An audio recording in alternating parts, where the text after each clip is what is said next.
नमस्कार. आज मार्गशीर्ष वद्य दशमी, गोंदवलेकर महाराजांची पुण्यतिथी. आज आपण ब्रह्मानंद महाराजांचा एक अभंग पाहणार आहोत. साष्टांग वंदुनी सद्गुरु रायासी, चिंतावी मानसी गुरुमूर्ती. गुरुराव माझे ब्रह्मची साकार, केला उपकार धरुनी देह. नाही निराकार नाही हो साकार, ऐसा गुरुवर माझा आहे. अनिर्वाच्य ब्रह्म चैतन्यासी आले, दुष्टही तरले दर्शन योगे. सकल निगमागम नेणती महिमा, नाही दुजी उपमा सद्गुरुसी.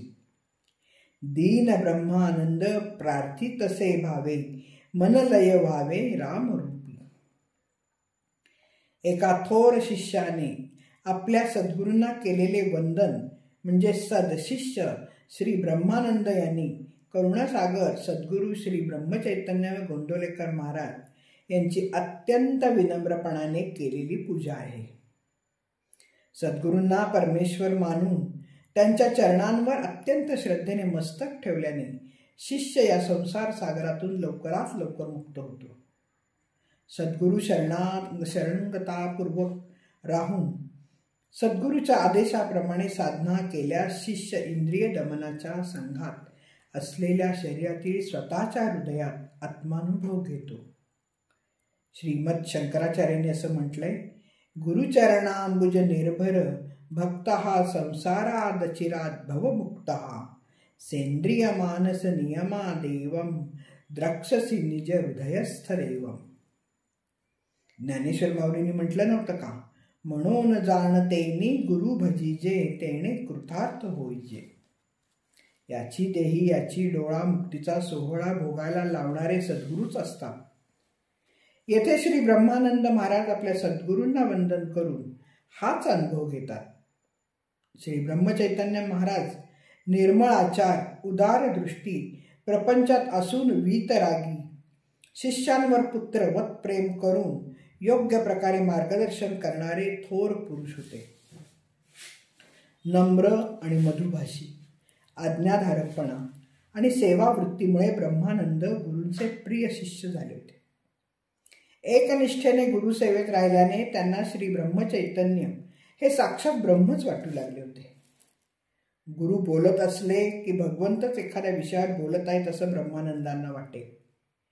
ब्रह्मानंद गुरुमुळे देहाभिमान शून्य झाले होते. गुरु ही निष्ठा, शुचित्व, साक्षेप, सद्भाव, विवेक, अंतःशुद्धी आणि नेमस्तपणा या गुणांनी युक्त ब्रह्मानंदांना आपल्या जवळचे सर्वस्व दान केले.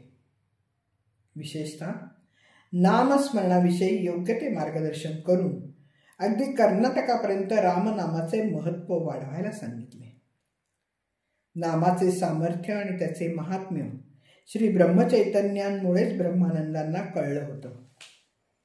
ब्रह्मचैतन्यांना देव मानून त्यांची ते भक्ती करेल.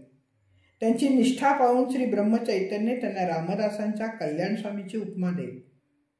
अक्षरशः श्री ब्रह्मचैतन्य व ब्रह्मानंद म्हणजे बिंब आणि प्रतिबिंब म्हटलं तरी वावगं ठरू नये.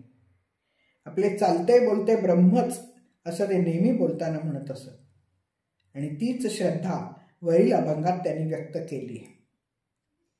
ते श्री ब्रह्मचैतन्यांना प्रथम साष्टांग नमस्कार करून म्हणतात की सद्गुरूची मूर्ती मनी मानसी सतत चिंतावी. माझे सद्गुरू म्हणजे निराकार ब्रह्म साकार रूप झालेले आहे. निर्गुण असे सगुण झाल्याने निराकार ब्रह्म श्री ब्रह्मचैतन्याच्या रूपाने साकार झाल्याने त्यांचे आमच्यावर अनंत उपकार झाले आहेत.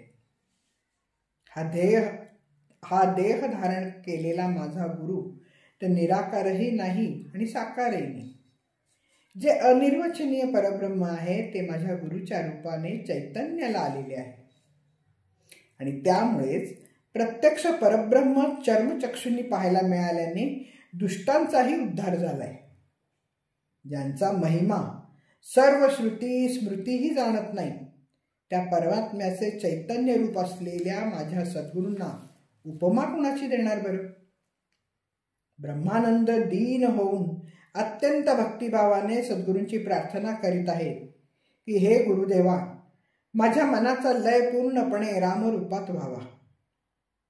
मुळात प्रकांड पंडित असलेले ब्रह्मानंद सद्गुरुचरणी पूर्ण लीन झालेले आपल्याला पाहायला मिळते. गुरुवरची निष्ठा आणि श्रद्धा पराकोटीची निदर्शनास येते.